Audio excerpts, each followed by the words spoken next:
because as we know, there are known knowns. There are things we know we know. We also know there are known unknowns. That is to say, we know there's some things we do not know. But there are also unknown unknowns. The ones we don't know, we don't know.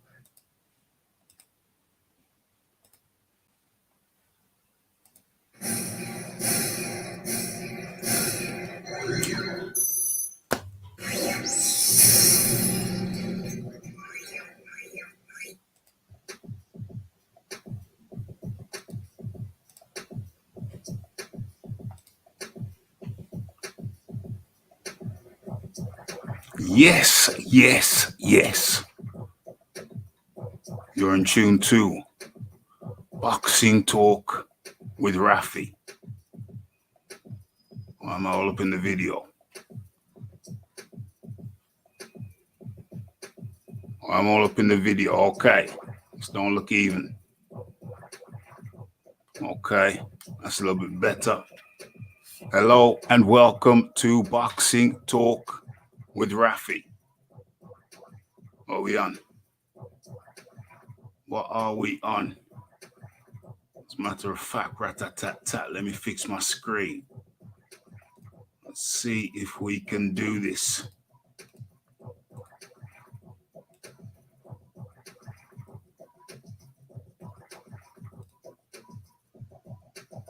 Uh-oh.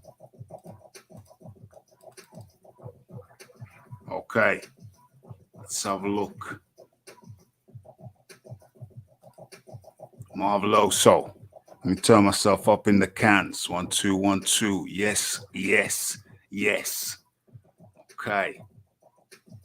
What next? What next?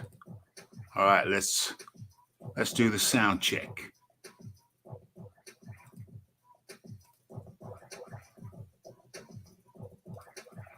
I think we're unique because now, as you can see. Uh-oh. Let's try again.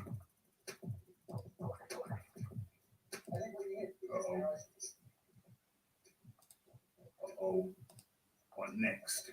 Let's go back. Let's have a look. Yep. Marveloso. Marveloso. Up in the cans. 1, 2, 1, 2. Yes, yes, yes. Yes, yes, yes. Okay. I think we're good. I think I can just... Uh-oh. That's the wrong button. Don't want to go pressing the wrong button. Let's get it right. Let's get it right. Okay. A little bit more volume. I think that's good. I think we're in good shape. Okay. Where are we? Where are we? Where do we begin? Okay. Well, first and foremost, let's welcome people in. It's the Thomas McGregor from Instagram. Instagram, or is it Twitter? Where do I know it from, Thomas? I think it's Twitter. It's Twitter follower. Okay. Link to my Twitter is in the description box. Okay. Why the doom, Raphie? Well, hey, it's the prophets of doom. It ain't me. It ain't me. It's the prophets of doom. Oh, now we're live. Okay. So now we're officially live. We were live before. That's how you got in here. But now it's official. Okay. Let's have a look what the fight doctor has to say. I know the Anthony... Let me see if I can do the fight doctor voice. Listen. I know the Anthony Joshua cheerleading contingent doesn't want to hear this, but the truth hurts. Oluwafemi Olansi is done. Oh, the fight doctor. You wish. You're one of the prophets of doom. You're one of the prophets of doom, fight doctor. I just realized. OMG. Raphie laughing at his own jokes. Warp drive activated. Yes. Philip Khan Roberts is up in the building. Okay. So let's get into this. Hold on. Let me just get comfortable in my chair.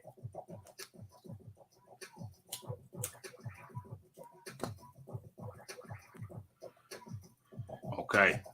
Without much further ado, let me drop the link first thing. You know, we're here for a good time, not for a long time. And who is this? None other than the Lisa Bales. Raphie in chat. I'm on an important call, so I won't be in the chat. No problem, Lisa. Just having your presence, gracing us with your presence, is a present in and of itself. OMG. Raphie with the lingua. Okay. So, where are we going to start with this business? Let's, first of all, let me go back to YouTube. Let me pin that. Okay, so that's pinned. Right. Where do we begin? Pom pom pom pom pom pom pom pom pom pom pom pom. That's a good question. Where do we begin? Okay. Well, let's give you a little bit of the menu for tonight, plus the chef's recommendation. Okay. What are we doing? Yes. Lisa Bales got ear to the show. Okay. So, Marveloso. What are we looking at today? We're going to be touching on Virgil Ortiz. We're going to be touching on, what else? There's a bunch of things. We're going to be touching on White, or rather Fury v. White. We're going to be we may look at the Kambosos situation. Who's he fighting? When is he fighting him? Where is he fighting him?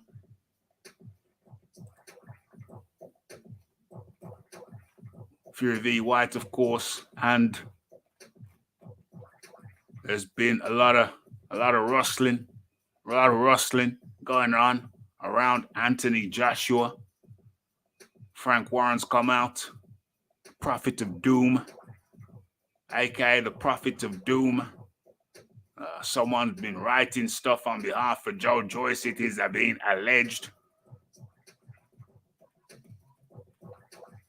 And just who is Anthony Joshua fighting next?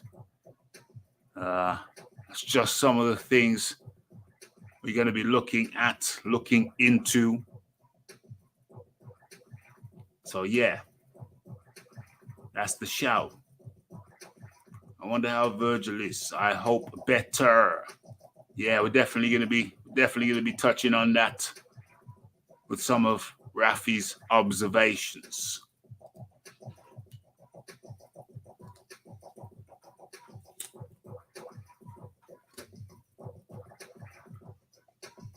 We don't normally go live on a Friday, but since we only managed one live show this week, of course, you know, the Raphie had to come back and make it right. You know, it's two minimum per week. It's a good number. Or some say 3 is the magic number, but I'm good with 2. Fight Doctor says Carl Froch thinks Anthony Joshua needs to swerve Deontay Wilder. Well, I'll tell you something else that Carl Froch thinks.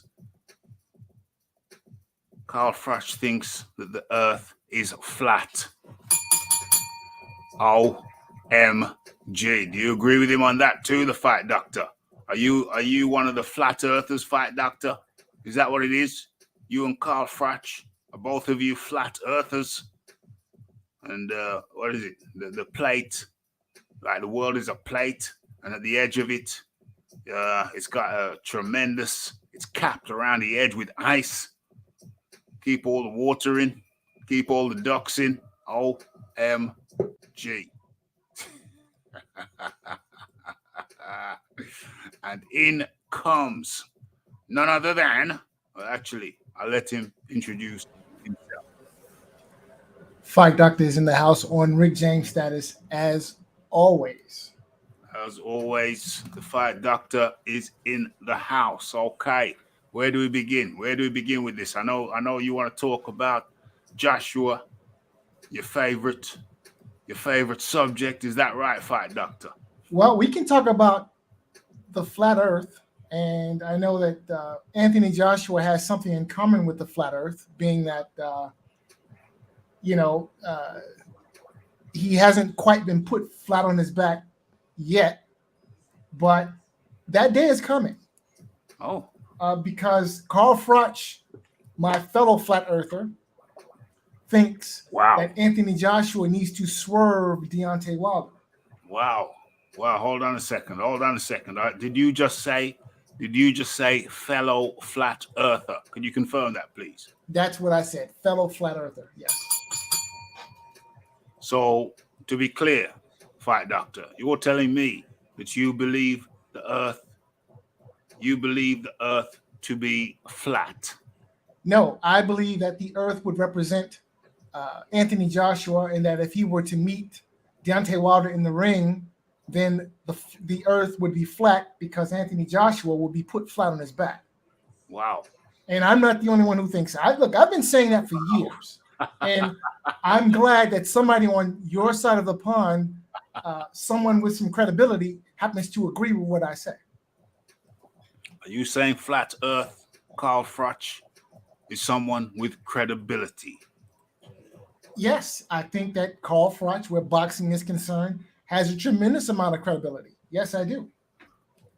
Don't you think his opinions may be somewhat askew, bearing in mind he's a flat earther? Well, listen, I don't know if he believes that the earth is flat or not, but what I do know is that he has an outstanding resume where boxing is concerned, and the man knows his boxing. And where boxing is concerned, his opinion cannot be ignored. And look, he has no reason to think that Deontay Wilder would flat earth Anthony Joshua other than based on his boxing knowledge. So for him to say that means, well, it means something. His opinion carries weight in my view. His opinion carries weight, but you're not swayed into believing that the earth is flat. Is that what you're telling me? I'm not at all swayed in believing the earth is flat. But I am swayed in believing that Deontay Wilder puts Anthony Joshua flat on his back. Very interesting. Very interesting. You do know that Deontay Wilder is considering a pilgrimage to the Peruvian rainforests, to imbibe himself with an hallucinogenic potion, namely ayahuasca. You do know that, don't you? This is the first I've heard of it, so this is news to me. And if that's the case, then I wish him safe journeys, safe travels. Are you being serious? Is this the first you've heard of it? I'm 100% serious. This is the first that I've heard of it. I don't follow the Deontay Wilder, news stream like some others do. Some others do. I suspect that somebody here has a life-size poster of Deontay Wilder hanging on the wall, but we won't mention any names. But hey, the only life size posters hanging up around these walls in Dawkins Towers is of the good man himself. Got you. It's the Raphie. It's the Raphie. Okay, Lady Chan up in the building. Lady Chan feels as if you might be hating a little bit the Fight Doctor. No hate at all. Listen, I'm an Anthony Joshua fan, okay, but at the end of the day, with fans like you, who needs enemies? The Fight Doctor. Well, look, I'm a boxing fan before I'm an Anthony Joshua fan, okay. And when Carl Froch, who honestly has every reason to support his countrymen, when he comes out and says that Wilder sleeps Joshua, well, I'm sorry, but his opinion can't be ignored, in my view. Carl Fratch's opinion cannot be ignored, says the fire doctor. Fire doctor, have you ever heard? Are you familiar with the concept? Are you familiar with the concept of jealousy? Yeah, I'm familiar with it. Yes, I am. Well, jealousy makes men and women do and say some peculiar things. Would you not concur? I would agree wholeheartedly. Okay. So, we cannot rule that out as being a factor in Carl Fratch's utterances, can we? Well, I've yet to hear or see proof or anything that would convince me that Carl Froch is indeed jealous of Anthony Joshua. So, You can't see that as being a likelihood. well, no, I mean, but I don't, not to say that, it can't be possible. Anything is possible, but, if that's the case, and I would love to see some evidence for why Carl Froch feels the need to be jealous of Anthony Joshua. I mean, the man's been knocked out, beaten by, second string, third string. You know, you could probably argue that Carl Froch maybe has the better resume. So I don't see how, what does Froch need to be jealous of? Getting beat by the Pillsbury Doughboy. Is this something to be jealous of? Getting knocked out by the Pillsbury Doughboy. Knocked out? He hasn't been knocked out. Okay, I must have missed that one. I must have blinked. In comes the man like the Iron Kong. Iron Kong, how are you today? I'm a little bit annoyed because I was watching the World Indoor Championships and I did not see Dina running, and I was a bit worried because she wasn't with me and she wasn't on the track. So I can assure you, Iron Kong, I know what you're thinking. You're thinking that Dina is up in Dawkins Towers, but I know I wouldn't do that to you. I would not do that to you. She's not. So to answer your question, no, I can categorically say, hand on heart, Dina Asher Smith is not here. Thank you for that confirmation, Raphie. I was worried that she was in the luxurious settings, the surroundings of Dawkins Towers. But I didn't see Dina today, man. Dina Asher Smith, that's my that's bad. That's my lady. I mean, even if she don't know it yet. One day she will understand that she need to stop blocking her blessings and come this way. You know what I mean? What's up, fight doctor? You doing, man? Shout out to the Iron Kong. How you feel, brother? Hey, just here chilling out, man. Just wrapping up work. Saw Raphie on, and so let me come on and hang out with Raphie for a little while before I hit the road. Yeah, 100%, 100%. The should I even say it? The Raphie kind of got accosted. I remember I told you back in the day, Raphie did a film course, and one of the ladies who was on the course, she shops where I shop, Morrison's, and she approached me and she told me that it was her birthday tomorrow, and it's quite a big number. It's quite a big number, but the way the lady has preserved herself, you wouldn't guess. You would not guess. She looks, a good 15 years younger. And she had a different vibe and a different demeanor this time around. Normally, she's quite friendly, but there's a barrier.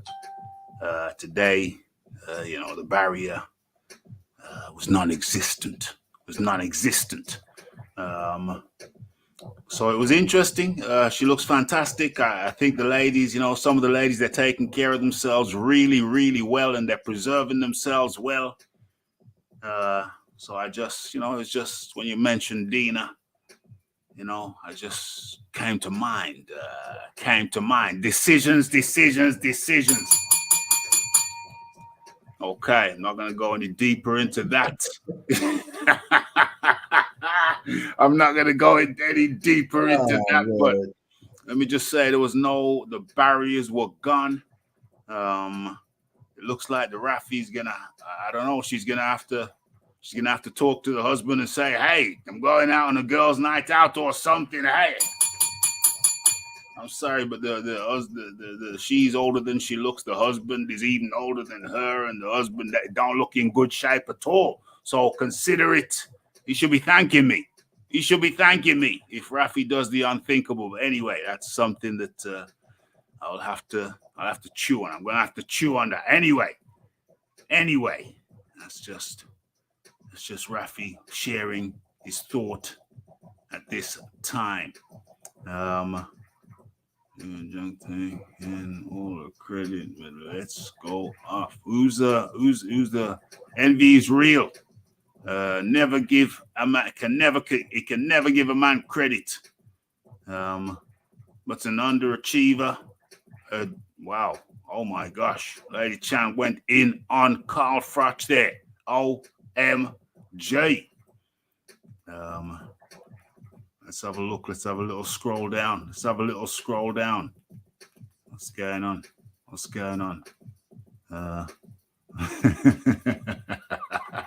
Raphie has no posters of Wilder. I told you before, Fight Doctor, it's an oil painting. OMG. No, I wouldn't do that. Let's have a look. Enlighten him. Let's have a look. Big up, she's biz back in the building. Okay, the Fight Doctor, not the Fight Doctor, Iron Kong. What were we just talking about? Carl Froch says that it would be a bad idea. It might be a bad idea for Joshua to fight or face Deontay Wilder next. But I'm told, I just informed the Fight Doctor. that Deontay Wilder, when asked about his fighting career, he says he don't know. He's going to have to go to the Peruvian rainforest and imbibe himself with hallucinogenic potion called ayahuasca. So he want to go do some ayahuasca and figure out what he gonna do with his career. I'm like, what is this man talking about, bro? In terms of Carl Froch, I tend not to listen to Carl Froch. Seems to be, I don't know. Sometimes Carl Froch comes off as, I don't know if he's trolling. I don't know if he's serious, but I tend not to listen to him because he has these cold, dead gray eyes, and I don't like looking at him. So, Carl Froch has had some issues with Joshua, even before Joshua lost. A lot of English people kept saying, like, and I didn't know nothing about Carl Froch and no Wembley. UK people was telling me he don't like that Anthony Joshua did bigger numbers in that Wembley. I'm like, that can't be a reason. And there were people swore up and down that this is what it was. The guy doesn't like quite a few other UK people. That's right. And he picks up these beefs with random fighters. Like the other day, he was on with Roy Jones. How Roy Jones is washed up. This, I'm like, why are you talking about Roy Jones? Like, no, what's up with you? So I don't know. Carl Froch is a guy who, he seems to be, a disagreeable guy. He has his opinion, but I don't even think Deontay Wilder believes he'll chin Joshua. If he did believe that, he would have taken one of them offers and done it. Then. Signed none of them offers, and this is back when I was strongly behind Deontay Wilder. He didn't take none of them offers. It was vexing to me. So when people tell me what Wilder would do from what he wouldn't do, all I said, I don't even believe Deontay Wilder believes that. All right. So it would be nice to see the fight, but I haven't heard nothing on a boxing level from Deontay Wilder for quite a while, which is unfortunate. Yeah. And I just wish they brought her the best. I don't know. When people say, that's a good fight, I'm like, that fight's not gonna happen. If Deontay Wilder comes back, he's gonna fight somebody on Showtime, Fox. That's not gonna happen. I would like it to happen because neither of them have belts. Yeah. It should have been the biggest fight in boxing. But Wilder and his team said they wanted to fight Tyson Fury for nothing. So Unbelievable. Unbelievable. If only Deontay Wilder was as confident as some of his fan base. If only Deontay Wilder had the confidence that he could beat Anthony Joshua, as some of his fan bases do. That would be marvelous, because perhaps then we get that fight. But Deontay Wilder has never been confident in beating Anthony Joshua. It's very clear to me. He's never been confident in it. His fans are more confident than he is, and I don't really think his fans are all that confident. Otherwise, they'd have been clamoring for the fight. They'd be saying, go over there and beat that boy. Go over there and beat that boy. But that's not what they said. They said, Anthony Joshua, who's he? Who needs him? Anthony Johnson.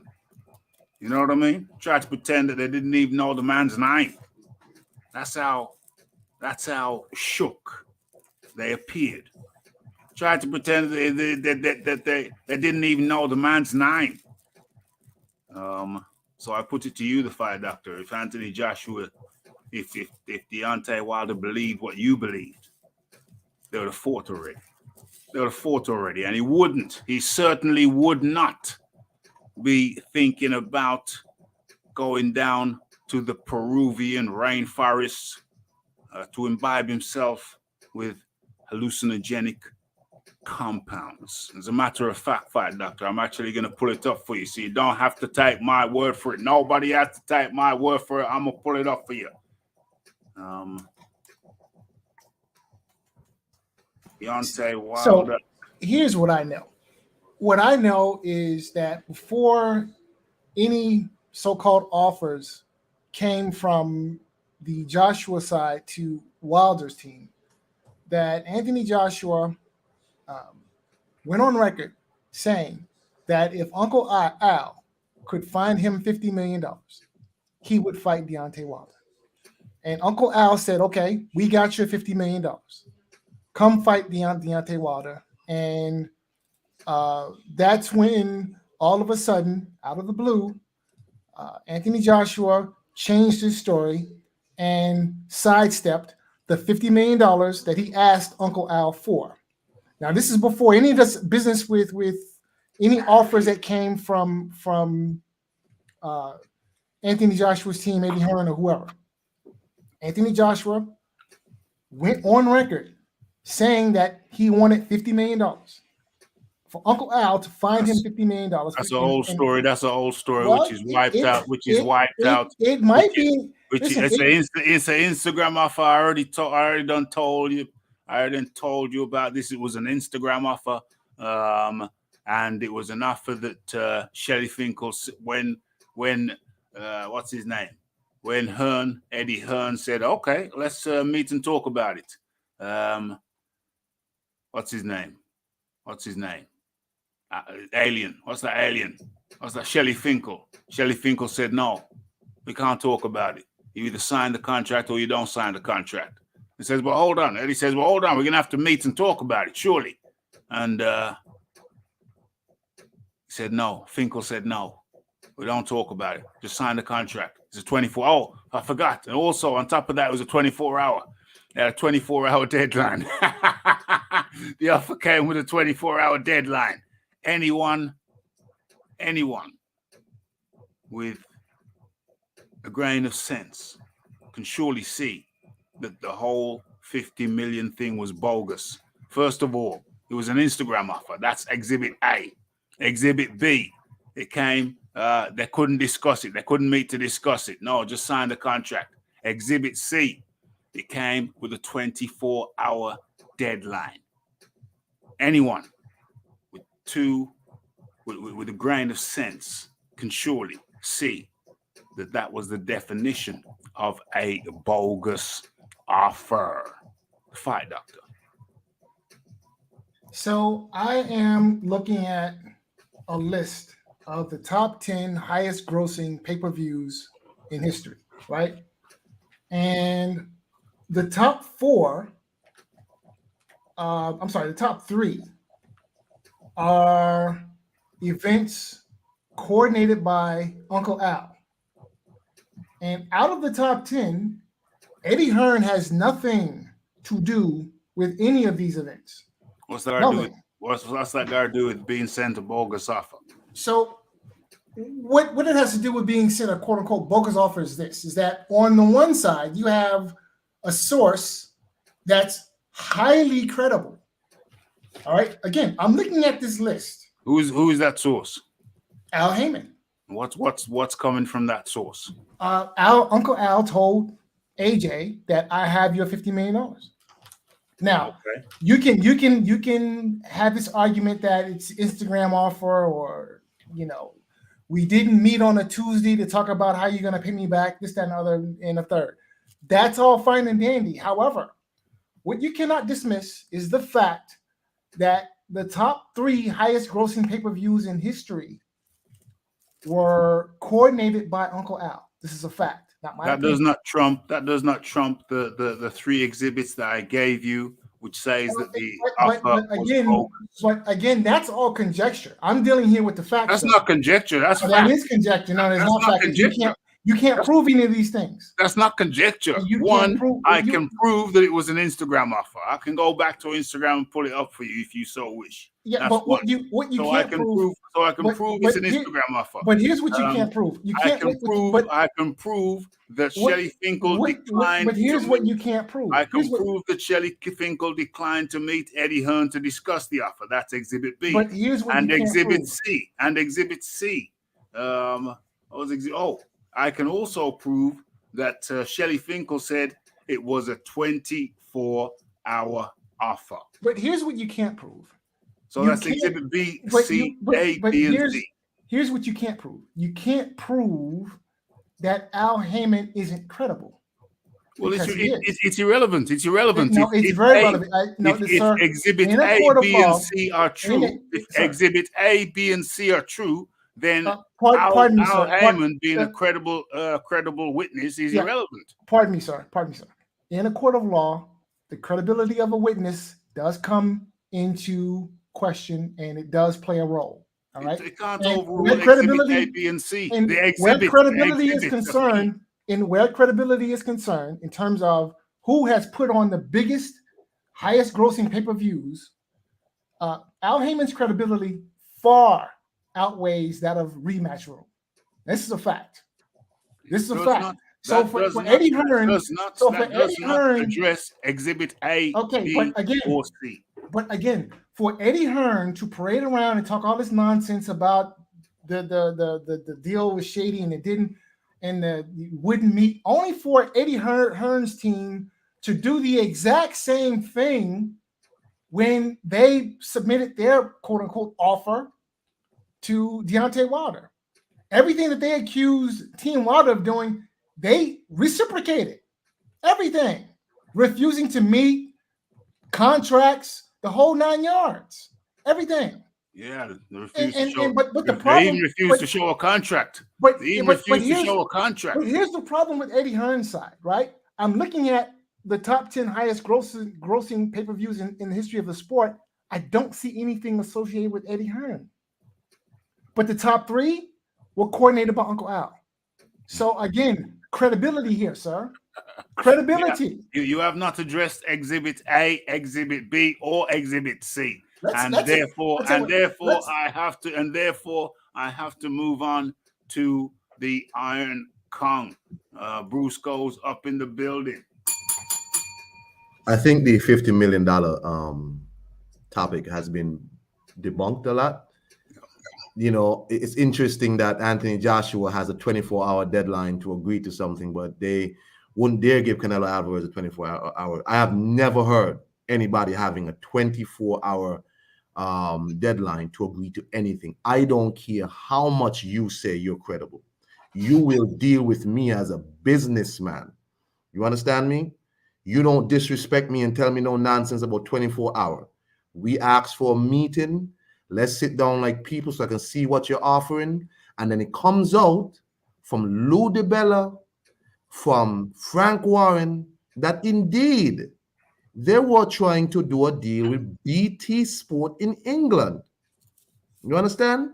Comes out. They're on video saying so. On video saying, yeah, the money was coming from BT Sport.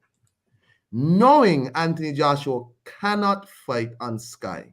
So it seems to me, as credible as Uncle Al seems to be, he was trying to do a dirty deal by doing a deal with BT, Frank Warren, people who Anthony Joshua do not deal with.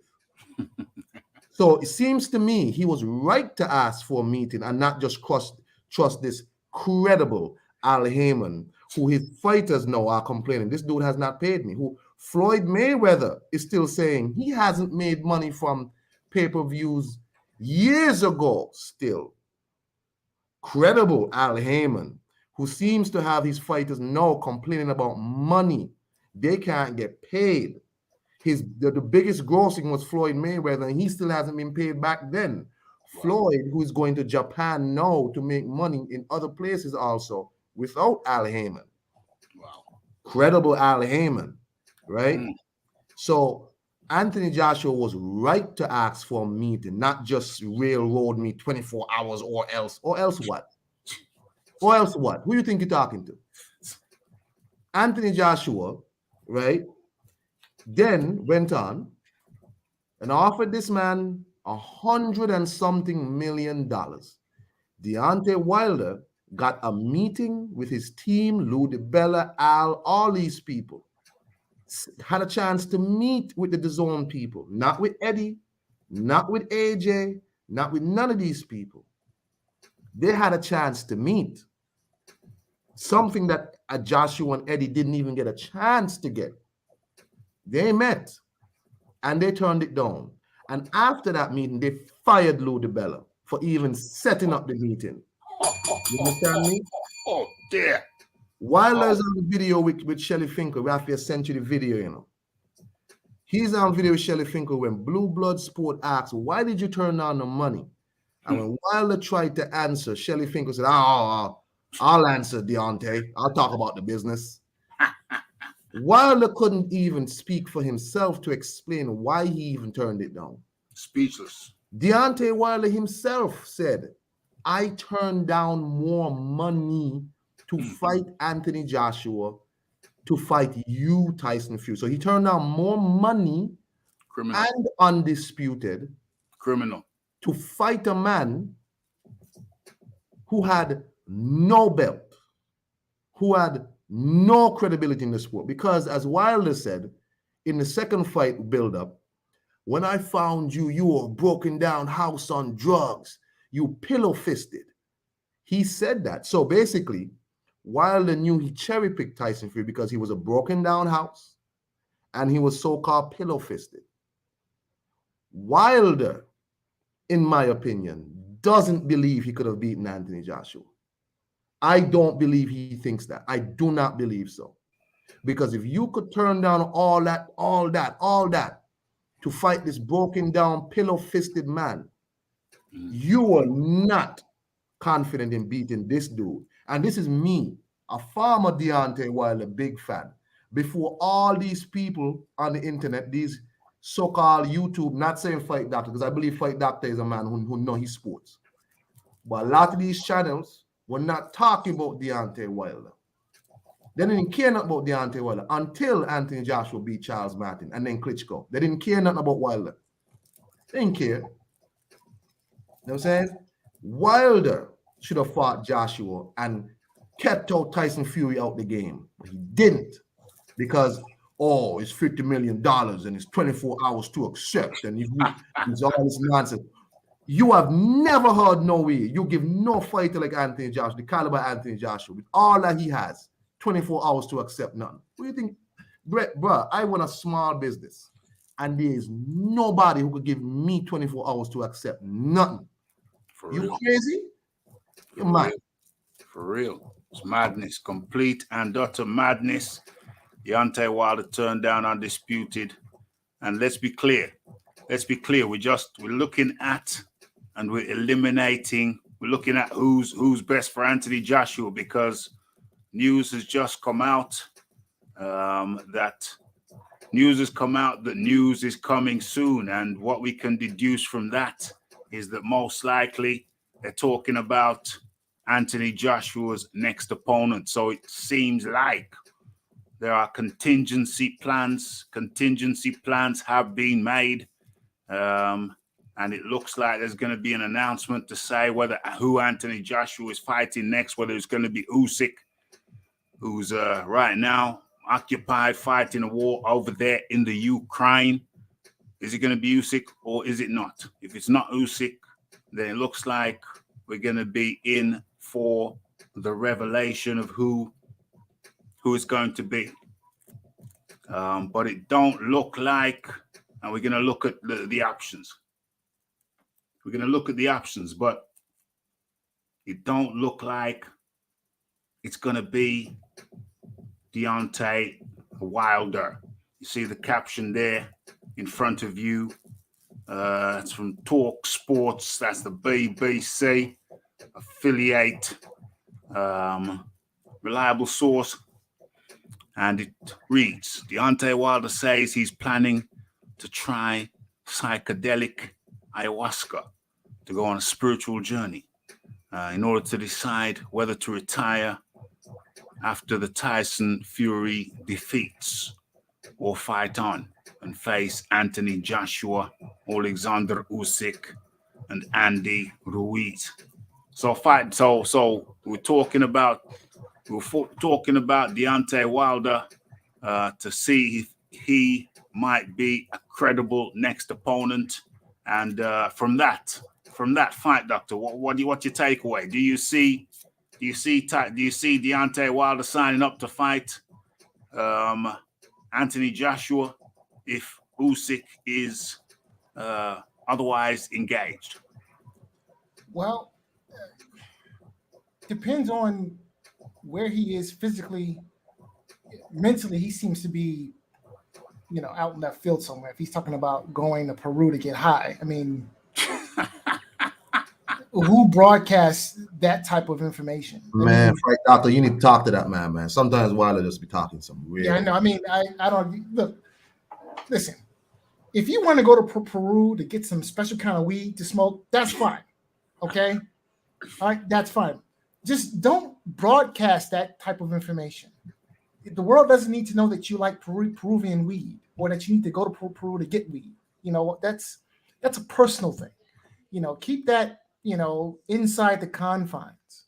Okay. But when you're broadcasting this type of information, it just speaks to where you are mentally. And it just sounds to me like right now, mentally, Wilder is not in a good place. So personally, I wouldn't be surprised to hear that he announces his retirement pretty soon. Nah, don't say that, man. Listen, when you're going to Peru to get high and you're broadcasting this type of information to the world, and that's, in my mind, the next logical conclusion, But yeah, I think he needs to sort out some demons, And then who's to say, listen, those last two, all three of those fights with Fury took something out of him, but especially those last two, beating and drubbing and mugging are the words that come to mind when I think about those last two fights, and then of course he breaks the right hand again, What was that? Yeah, in the fight. Oh no. Yeah, in the last fight. Yeah. No. Yeah. Remember, he wore the raised glove. Like an idiot. He wore the raised glove, and it's the horsehair glove. That's the one. That's the one he said is the glove Fury's wearing. So he's gonna, like for like or some nonsense. So he just wore the glove, knowing he has hand issues. Yes. I don't think Fury's. Wow, I didn't know that. Yeah. He broke his hand. He broke his hand in the fight. Wow. Yeah. But he's gonna, like I said, he was going to, because he's wearing the horsehair gloves, and he said it himself. When he wears the horsehair gloves, he breaks his hands. That's why I stopped wearing the horsehair gloves, because Fury's wearing horsehair gloves. He goes and wears horsehair gloves too, knowing that when he wears horsehair gloves, he breaks his hand. Make it make sense. Make it make sense to me. Yeah, it doesn't make any sense. It was stupid. I was dumb. I didn't know that at all. I didn't know that at all. That was well, this Wow. Let me So, just so piggyback are we on what- saying? Are we saying? Yeah, it's your turn, Kong. Are we just to saying piggyback Wilder's on out? what Fight Doctor was saying. Sorry, Rafi. Go ahead, man. Go ahead. Sorry. It's your turn anyway, Fight Kong. So, are we saying that Wilder? Are we saying Wilder is out of the running? Because we're looking at the shortlist. We're compiling a shortlist for Anthony Joshua's next fight. Are we saying that Deontay Wilder is out of the running? I think he was out in the first, but I think that was just something that he would have liked. But I think Fight Doctor said it. If you're talking about ayahuasca and all this other stuff, because I haven't heard no boxing related news about Wilder since the fight with the third fight. Like no, like he's training, nothing like that. The only thing I heard was that the ayahuasca, and I haven't heard or seen Wilder since.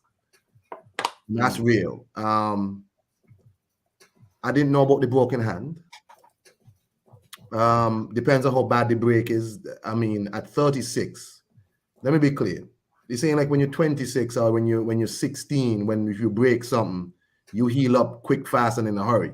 Yeah. If you break something at 36, I mean, it's gonna be broken for a while. Depends And this on is not the first time he's broken that hand. exactly. The last time I saw him, he was in a hospital bed, and that's when he got like pins or a rod put in there something. And because it was a bad break, and no, he broke it again because he wants to prove a point against Tyson Fury. Look, man, you're a puncher. It doesn't matter what glove you have on. Your power gun transfer. And look, you wore this horsehair glove, and you didn't knock him out still. Right? So I know y'all are telling me this man broke his hand. I think Fight Doctor is right. I'm not sure what possessed Wilder to talk about no ayahuasca nonsense. He's not in the running for no Joshua fight. Joshua not gonna fight no Wilder. And that's unfortunate. So for me, the fight Raphie we spoke about that I was Otto Wallin. That's me. Yeah. But now Wilder's not in the running. I didn't know about the broken hand. I didn't know about none of that. That puts a brand new look on everything for me. That's a lot. That's breaking news for me. Wow. So Deontay Wilder's out of the running. The title of this piece is, where is it? The Prophets of Doom. Deontay Wilder's out, and the next person that's been brought forward by some is Joe Joyce. Let me bring that up. So let's talk about Joe Joyce as a potential opponent in the interim period. Where is he? There he is. Joe Joyce. Joe Joyce as a potential opponent, as an opponent. Deontay Wilder's out. He's gonna go to the rainforest. He's out. His mind's all over the place. He has a broken hand again. That hand ain't going to be good in old age. But anyway, so the Fight Doctor. Some have brought forward Joe Joyce as a potential interim fight, as a bridge fight. Since it looks like Alexander Usyk may be somewhat preoccupied fighting a war over there in the Ukraine. Joe Joyce as the interim opponent. What say you, Fight Doctor? I like Oluwafemi by decision. But I wouldn't be surprised if Joe Joyce does not have his moments in that fight, and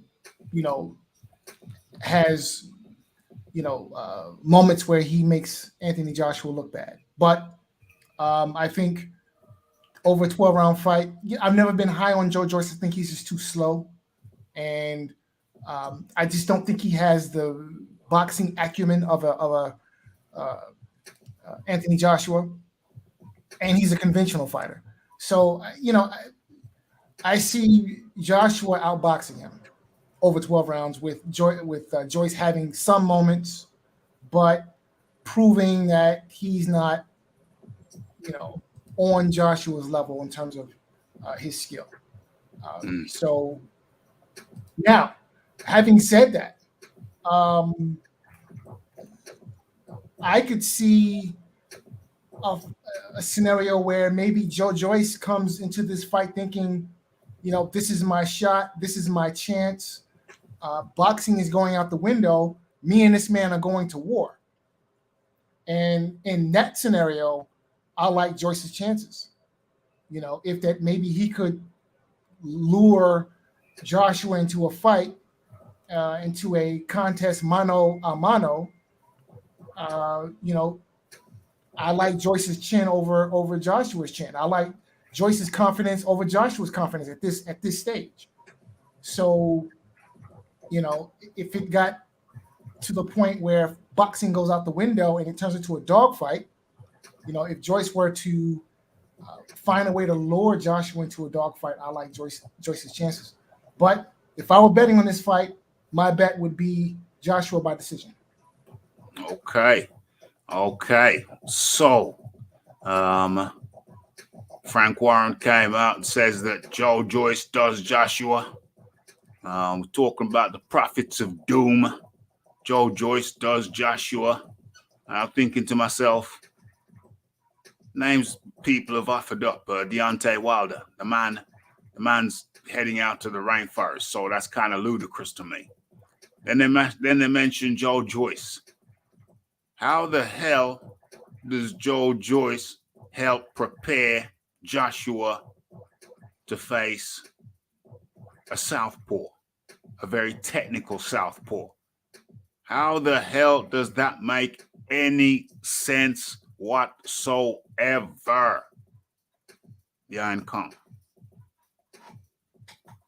I think the Joe Joyce fight would just be a domestic, fight or whatever, but that doesn't help what he's trying to prepare for. I think anytime as a boxer, as a combat sport athlete, you get an opportunity to fight a lefty, left-footed, left-handed, whatever, you should take the opportunity.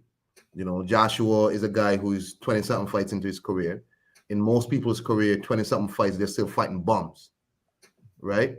And he's fought what two southpaws now, two lefties now, one high level and the other is whatever. And then he should take the opportunity, in my opinion, to fight Otto Wallin, to get that experience, to see where he is in a real fight with it. I know he fought him in the amateurs multiple. I think he beat him like twice in the amateurs or something like that. He needs more work on that. Joshua got where he got because of, I guess, natural ability, physicality, or whatever. But no, he's going to have to craft himself in this part of his career more boxing technique and IQ, and that's from fighting more varied opponents. A Joe Joyce fight, I like Joshua in that confidently, because from what I've seen, Joshua tends to fight people his size better. Yeah. He doesn't do well with smaller people who are more speedy. I've seen that with Usyk, Povetkin, anybody who's smaller than him, and he gives them some trouble. Right? People who are big like Joshua, he usually pieces them up. Like I haven't seen anybody his size who he hasn't been able to fight. Right? Because they're there to be hit. And if you're there to be hit for Joshua, he's gonna hit you. Right? Yeah. So Joyce, I think he's a big, tough man. His issue is that he tends to come on late. And he comes on late and he comes with his energy, like he just keeps going, like he has the right name. I think Fight Doctor is right. If he comes in, he says, you know what, I'm 36 years old. I was shocked that he's actually 36 years old. I was quite surprised. I am 36 years old. And if I don't beat Anthony Joshua, pretty much it doesn't make sense. The man's 36. I was surprised. I was like, he's 36. Wow. So if he beats Anthony Joshua, all of a sudden his whole life career changes. If he loses to Joshua, it's not so bad because he lost to what? The number 2 heavyweight in the world? Whatever. But then at 36, where do you go? Because you're signing Frank Warren, and I have no idea why you're signing Frank Warren. Because Frank Warren don't have no use for Joe Joyce. You know what I'm saying? He was mad that Joe Joyce beat up Daniel Dubois. Yeah. Frank Warren was hot. He was mad. Yeah. He was hot. You know what I'm saying? And now all of a sudden you piping up about Joe Joyce. All of a sudden you remember Joe Joyce. All of a sudden, man, stop. I got Joshua by unanimous decision. I don't think he stops Joe. I think Joe has a hell of a chin. Yeah. I think he hits Joe with some hot shit, buzzes him a little bit, and I think Fight Doctor is right. Joyce will have his moments because the guy can fight. But if I'm seeing the Bryant Jennings fight right, Dubois was touching him up early, just that Dubois is not ready. Joe Joyce takes punishment a lot. Yeah. And that's not really something you can do at this level. I think Joshua is too much for Joyce, and I got Joshua by unanimous decision. I don't think he stops Joyce. Okay. I think Joe Joyce got hell of a lot of endurance. I don't think you see, if you watch the Dubois fight, when we think back to the Dubois fight, Joe Joyce was in defensive mode in the earlier part of the fight. He was in defensive mode. He was using his jab almost in defensive mode, but Dubois was putting it on him. Dubois' problem was that he couldn't slip his head off the center line. His head was stationary. It's a stationary object. His head was a sitting duck, effectively a sitting duck. I think Joshua will be taking his head off the center line. I think he's been working on that. He takes his head off the center line, and that reduces the effectiveness of the Joyce jab. Although I like the Joyce jab, but I think taking your head off the center line reduces the effectiveness of the Joyce jab. And also it increases the effectiveness of your own hooks to the body, hooks to the head. Yeah, Joe Joyce he's got good punch resistance. He's got good punch resistance. But I simply think that Joshua's power will be too much for him. Joe Joyce is very hittable. He's very touchable. And I don't see him withstanding that those concussive blows for the whole 12 rounds. I think Joshua stops him. Even though Joyce has good endurance. I think he gets punished. I think he'll have to take some punishment in that, some heavy punishment. Of course, he'll be giving out his own punishment, but I think Joshua would be too much for him. But I don't think the fight makes sense at this point because Joshua is going to be facing a southpaw. So we've got two options of southpaws. Remember, I done told you my preference was Otto Wallin. Told you that some weeks ago. And then, people jumped on. But now, then latterly, all these names are popped up. Deontay Wilder, Joe Joyce. Both of those make no sense to me for different reasons. They make no sense right now. What does make sense to me is that I've said Otto Wallin, or I think someone wrote it in the chat, or Ortiz, Luis Ortiz, the Fight Doctor. Are you there? Is Fight Doctor there? Fight Doctor here. Fight Doctor's still in the house. Damn, I thought you'd gone soaking your mushrooms, my friend. Top shelf only. Those fights that we just mentioned make no sense to me because, as you may have heard some weeks ago, I was the one who proposed that Joshua fight Otto Wallin. Nobody talked about that fight before, but I said it. Let's do it right now. Southpaw in preparation for a southpaw. I present to you Otto Wallin or Luis Ortiz. Talk to me. All right, so here's what I think. I think we need to talk about Joshua's current state of mind. And in my view, everything we need to know about Joshua's state of mind is illustrated in the 12th round of the Usyk fight. And in the 12th round, I saw a guy who looked to me as if he had the fight beat out of him by a cruiserweight. He looked disinterested. When the fight was over, and the decision was read, in my mind, he looked relieved. It's finally over. I can go home now. I've taken my beating like a good little boy. Right? That's just the body language that I read from Joshua. Now, correct me if I'm wrong, if I was seeing things, but that's just sort of, how I read his whole demeanor post, the Usyk beating. So I don't think that right now Anthony Joshua is the most confident guy in the world. He needs something. He needs a confidence building fight, right? He needs it needs to be a southpaw, right? Because if he wants to maximize his chances of beating Usyk, then he needs to be in front of a southpaw in his next fight, no question. But I don't know that he builds his confidence in front of a guy like Ortiz. Ortiz may be old, but he's a Cuban southpaw with a punch.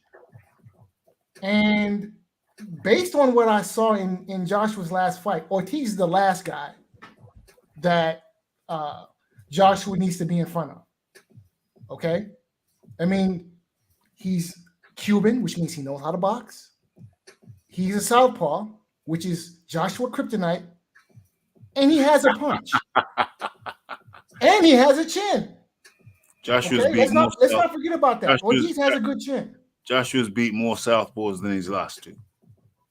That's not his, clearly that's not his kryptonite. That's not his kryptonite. That's ludicrous and outrageous. Yeah, okay, so I guess we all didn't see Joshua's last fight.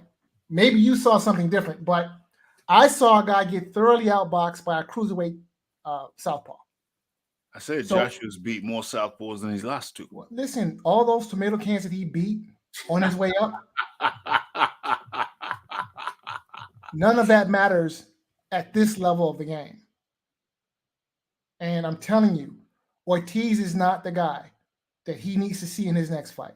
He's not. He might even win. Look, Joshua might even beat Ortiz, but Ortiz is going to put it on him.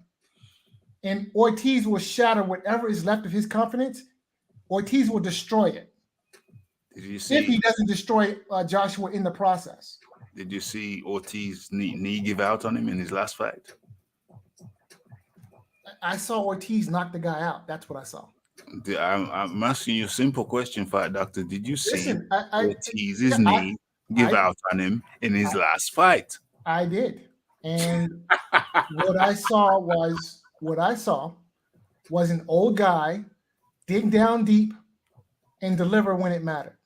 And my question to you is, in terms of intestinal fortitude, in terms of gut check time, in terms of when it really matters to get low down and dirty, like it's a shame, who are you putting your money on, Joshua or Ortiz? Because I've seen Ortiz get up off the campus and fight on.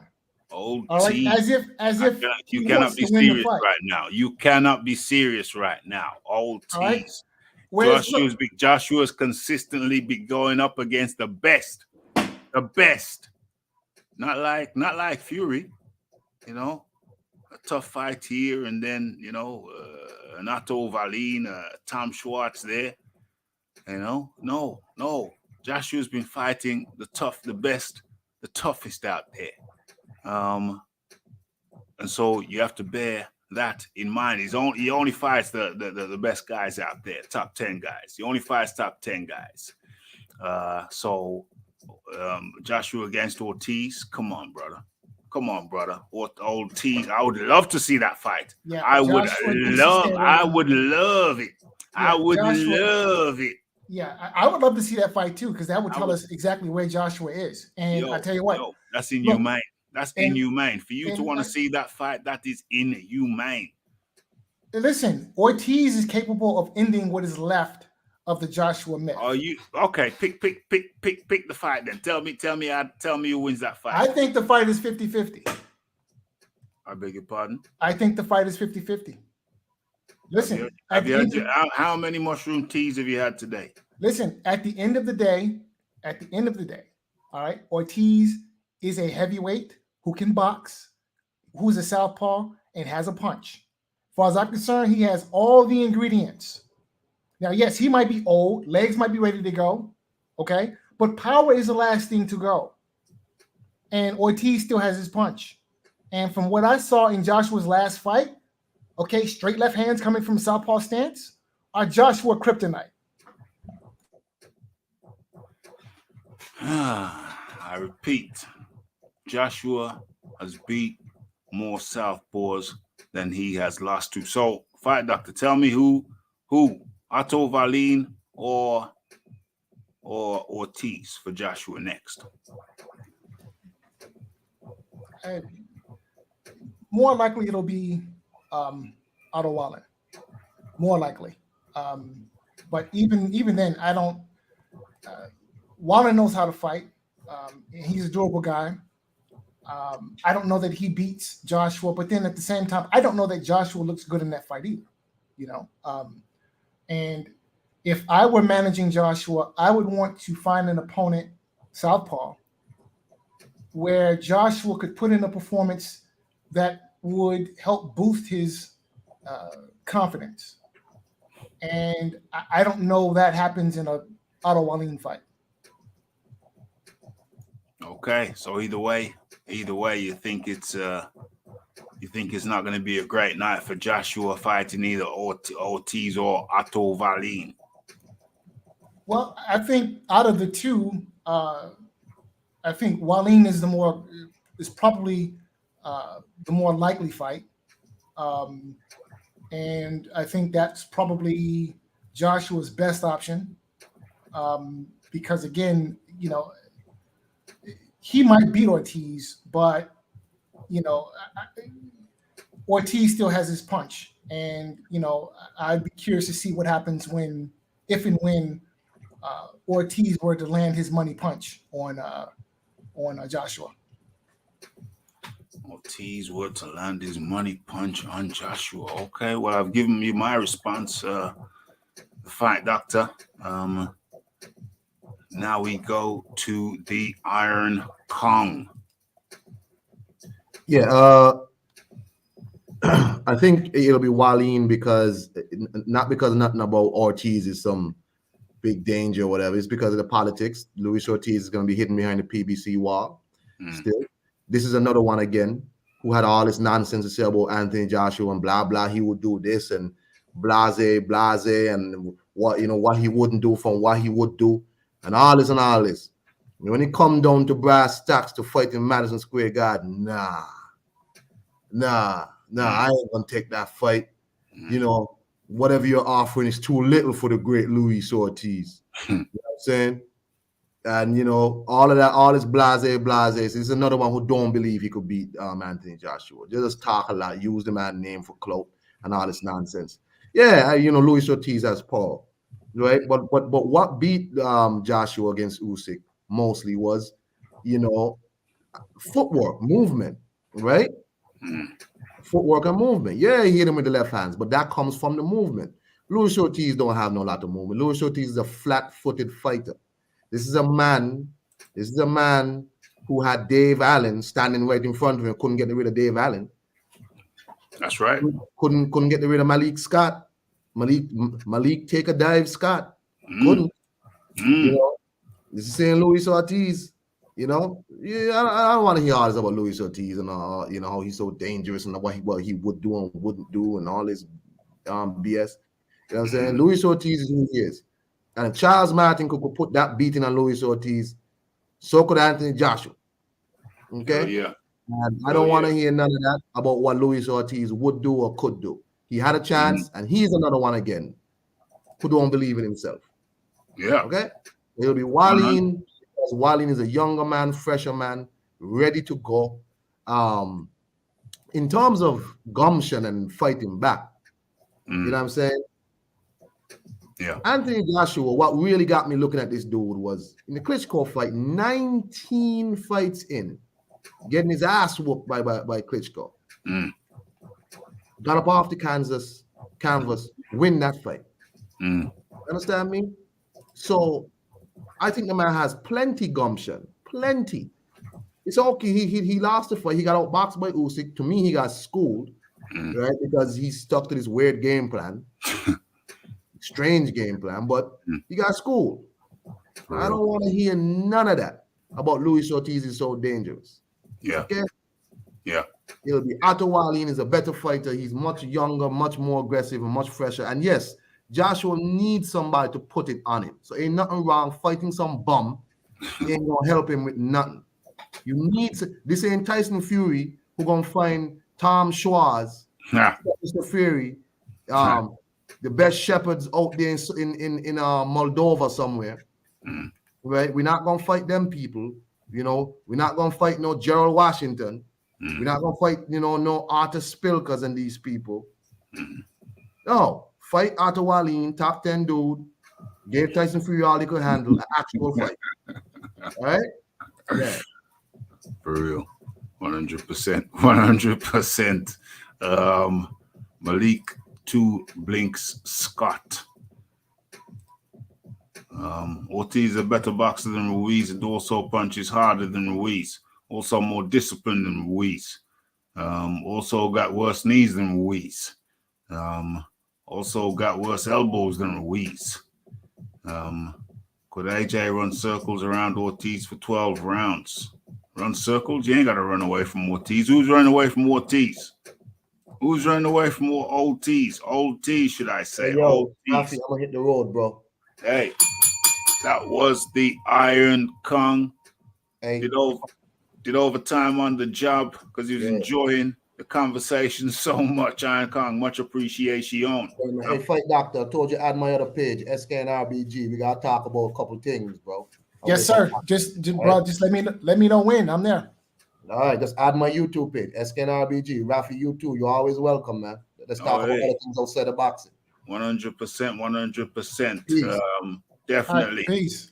That was the Iron Kong 126. Go check him out, guys, on channel. A couple of channels, actually, factually. Let's not forget that Ortiz was down against Martin. Yeah, dang. Knees gave out too. Knee buckled for no apparent reason. OMG. So yeah, I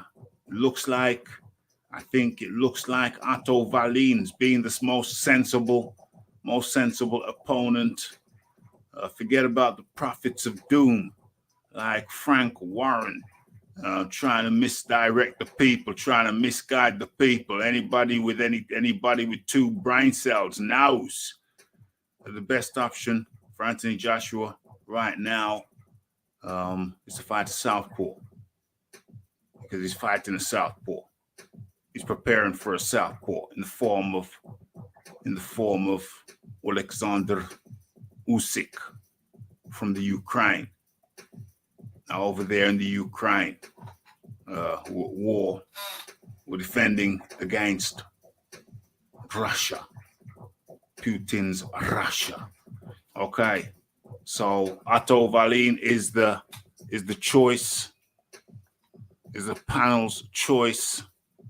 I don't even think I need to do a poll on this because it seems pretty damn obvious. So let us move on. Or do we move on? We're only at 1 hour 13, but it's a Friday night. People got things to do.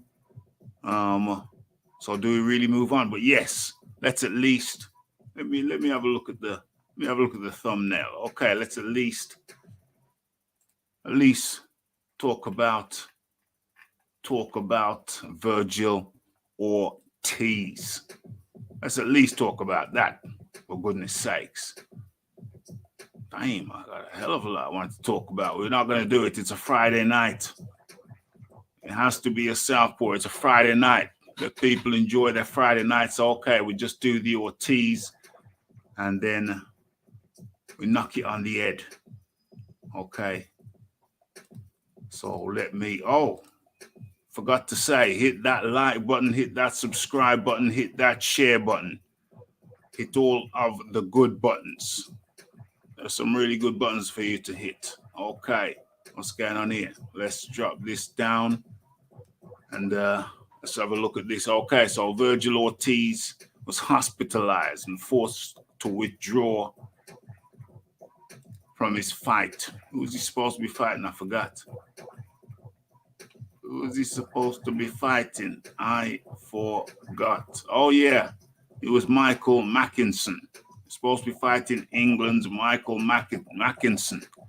But he got struck down with rhabdomyolysis.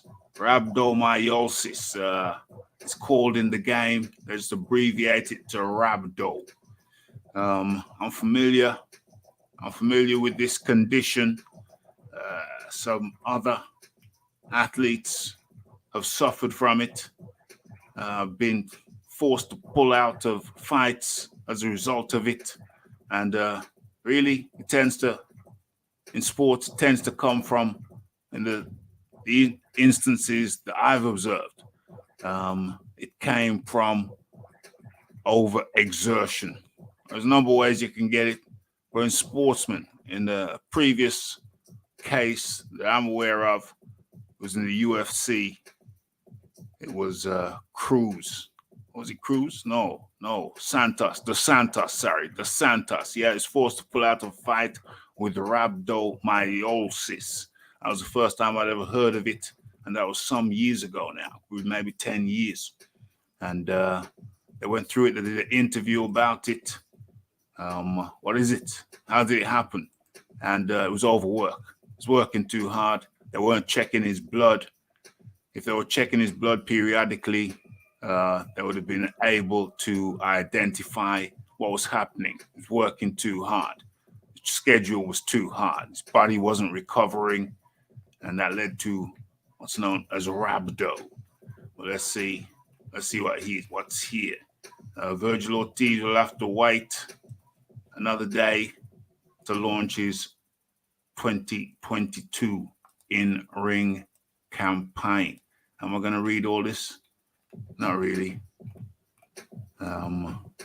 We wish Virgil a very speedy recovery, said Oscar De La Hoya, chairman and founder of Golden Boy. Yeah. As fighters, our first instinct is to fight whatever. Let's have a look, see if we can see anything that strikes me as pertinent. Let's have a look. Okay, no, not really. It doesn't go into the illness, doesn't go into the condition. But yeah, my observation is that Ortiz is big at the weight and he needs to move up. And my hypothesis is that he was overworking due to the fact that he had to make weight.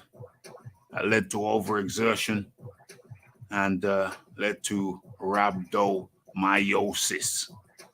That's what I think. The Fight Doctor, what are your thoughts? So, I think guys need to fight in their weight class. This whole business with how weight is handled in this modern era of boxing. For instance, so Errol Spence the other day makes a statement that on the night of the Ugas fight, he will be 160 pounds. Now, last I checked, the welterweight limit was 147 pounds. That's the welterweight limit. Yeah. And in boxing's modern era, there's actually two weight classes between, or there's going from welter to middleweight is moving up 2 weight classes. Yeah. So on the night of the fight, the guy who's defending his welterweight trinkets will be defending his welterweight trinkets in a weight class 2 weight classes north of the welterweight limit. Now, this is ridiculous. Mm. Boxing really needs to do something about this whole weight class situation, because how are you a welterweight? You walk into the ring at 160 pounds. You're not a welterweight. You are a middleweight. Mm. And it seems to me that if you're going to come into the ring at 160 pounds, then it should be a middleweight fight. It should not be a welterweight fight. Mm. And, you know, nowadays you have guys killing themselves to make weight. I mean, you look at some of these weigh-ins, and these guys look like skeleton, you know, they look like Skeletor. Yep. Their faces are all sunken in, and, you know, their cheeks are swollen, not swollen, but drawn in, and, Mm. you know, Yeah.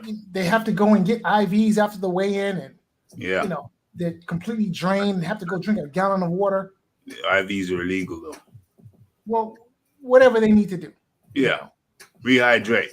Yeah. Right. They have to rehydrate. And guys are putting on 10, 15, 20 pounds Yeah. between the weigh-in and the ring walk. Yeah. So it This needs is to move ridiculous. up. Ortiz needs to move up. Virgil Ortiz needs to move up. You know what I'm saying? He's causing himself harm trying to make the weight. It's a thing in sports, you know, people in a lot of sports, people drain themselves to make weight. It's a conversation, it's a discussion, it's a debate that's been going on for probably decades. You know, lots of sports, people choose to drain weight and then make it back up when they rehydrate to get an advantage. I'm not going to get into is it fair or not, because like I said, that's a debate that's been going on for decades. Wrestlers, Olympic wrestlers, they train themselves. A lot of sports, a lot of combat sports, even in judo. I think I'm right in saying there's some of that goes on because, you know, you got to be certain kilos, you know, there's different weight categories. And why, you know, a guy will say, why not drain myself, come in, you know, make this weight, say I'm this weight, fight it this way, but really I'm a different weight. I'm much heavier. But if I drain myself, I'm going to have an advantage theoretically. I guess there's a point of, however, with anything, I guess there's a point of diminishing returns. You know what I'm saying? You know, above and beyond that, the drugs, the designer drugs that they are all using allow them to skirt and dance around, you know, the drug testing policies. So they're using these drugs to get down to these artificially low weights. And on the night of the fight, you're 15 pounds heavier than what you weighed in as. Mm-hmm. I mean, Canelo Alvarez fighting at 54, coming to the fight at 165. Mm-hmm. So you're junior middle, but you come into the ring as a super middle. Mm-hmm. This is ridiculous. Mm-hmm. That this is allowed to happen. This is allowed to go on. You know, it's shameful. Mm-hmm. And you know, I'm sure that there are long-term physical consequences. There may well be. That fighters are paying for short-term, short-lived glory. Mm. Yeah, the big weight cutters, are there going to be repercussions, consequences down the road? It's a big question. But you know what? The Fight Doctor, I think we've done it.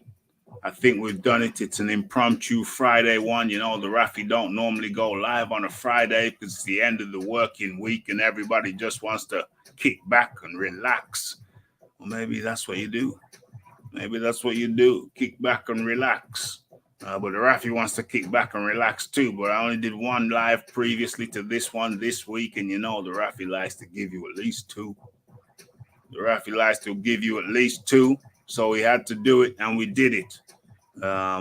Thanks goes out to the Fight Doctor, the Iron Kong, for jumping on, and of course the Fight Doctor. It's right here, right now. Come up in here, entertaining the people with some interesting thoughts and observations. the fight doctor. Your final words, please. Thank you for having me, Rafi. It was a pleasure. Always love coming over here to chop it up with you. And you know, I'm a boxing fan first and foremost, and this whole business with the weight situation. Yeah. And I don't want to accuse anyone of being a drug cheat, but in my mind, all of the top, you look at the top 10 in any division, 8 out of the top 10 are on some type of illegal substance. Any division, except for maybe heavyweight and maybe even in heavyweight. But they're all on some type of illegal drugs. Drug testing in boxing is a joke, has been for years. And it just seems to me like, the policy, the attitude is, well, as long as nobody drops dead in the ring. Mm-hmm. And unfortunately, that sometimes happens. Yeah. That happens sometimes. It does. So, it's just unfortunate that, everyone is capitalizing on the boxing game. But the people who take the most risks are not protected from themselves. Mm-hmm. Paulie Malignaggi, whom I disagree with on a lot of things, occasionally even a broken clock is right. Twice a day. 2 times a day. 2 times a day a broken clock is right. And 2 times. And I'm gonna, I'm not gonna drag this out, but he said something very astute when he said that if you are a guy on the up and coming, and you're looking at all the guys in the top 10, you have to compete with those guys, and you know that out of the top 10, 8 of them are on something. What are you going to do if you, as an up and coming, know that in order to compete with these guys, you have to do the same thing that they're doing? What are you going to do? And the commissions don't seem interested at all in breaking the corruption. They just want to benefit. So I leave you with that. Yes, that was the fight doctor. Good of the fight doctor to come on in. Come on down. So yeah, it's food for thought. Food for thought looks like, what was that article? Looks like Ortiz should be moving up in weight. Got taken out of his last fight, struck down with rambiosis.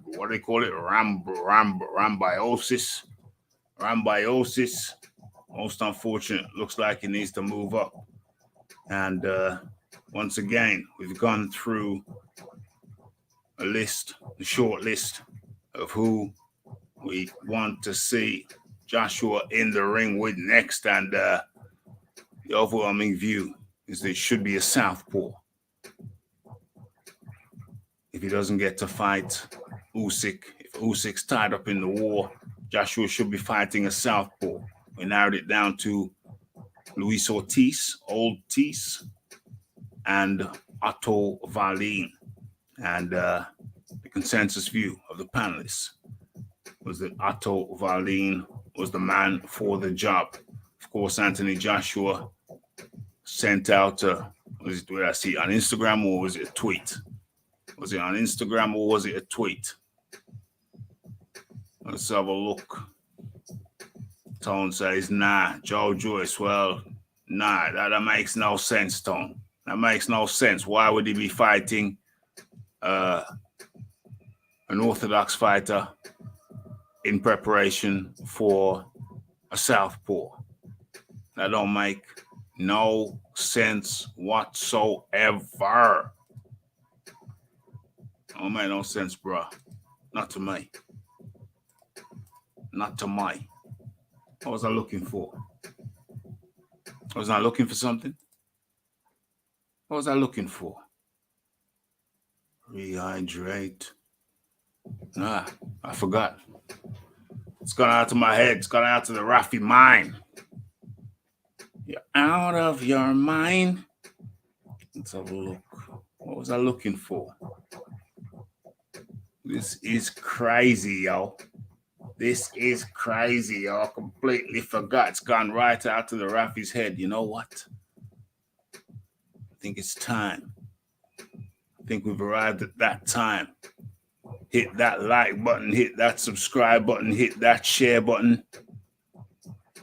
It's a Friday special. It's a Friday special. How's this? As a boxing fan, I want to see a competitive fight. Hey, used to say Luis Ortiz can't give Joshua an interesting fight. Or Otto Wallin can't give Joshua an interesting fight. You know, them guys ain't no pushovers. Otto Wallin ain't no pushover. Luis Ortiz ain't no pushover. Yeah, he's got the gammy knee. Yeah, Ortiz has got the gammy knee, the dodgy knee. But, yeah, hey. He's got to prepare for a southpaw. He needs a southpaw to prepare for a southpaw. That's, at least, that's my observation. That's my hypothesis. You know what? We've done the 1 hour, 30 minutes. Ortiz's last fights, yeah. You're saying that neither was very impressive.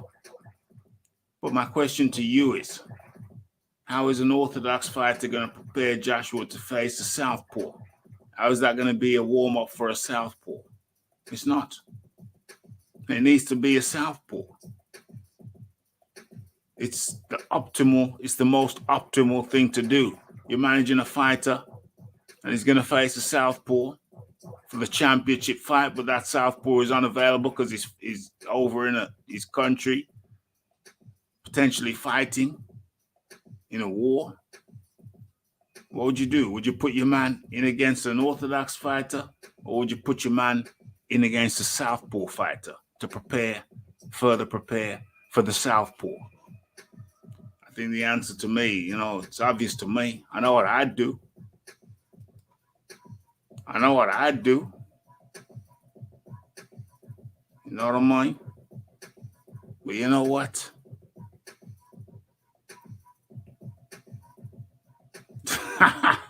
Warm up. I want to see competitive fights. I'm not on AJ's team. Well, I want to see AJ beat Usyk and bring the belts back home to the UK, the place of my residence. That's what I want. And so the best scenario for me is that AJ gets a fight that better prepares him for Usyk. And in doing so, that increases the likelihood, increases the chances that he shall prevail and be victorious and bring the belts back to Blighty. Bring the belts back to Blighty, I tell you. That's what I want to see. I want the belts back in Blighty.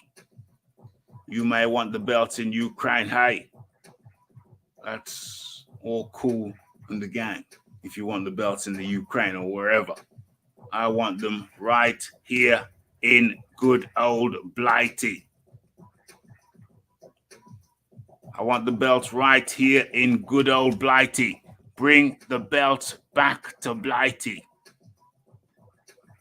Bring it back home. It's coming home. Better not sing that. Did he come back home that time? No. So he won't sing that. But that's what I want. Bring them back. We want them here in the UK. England, UK. That's where I want to see the belts.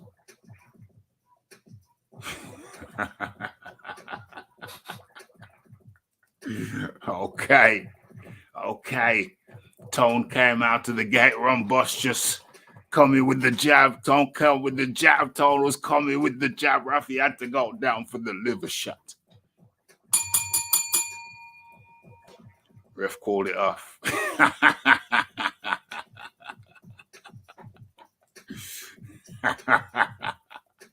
But it was a good effort, Tone. It's a good effort. It makes no sense to me to prepare for a southpaw that may not be coming back for quite some time. Makes no sense. That's interesting. I think it makes all the sense in the world. I think he's coming back. I think he's coming back.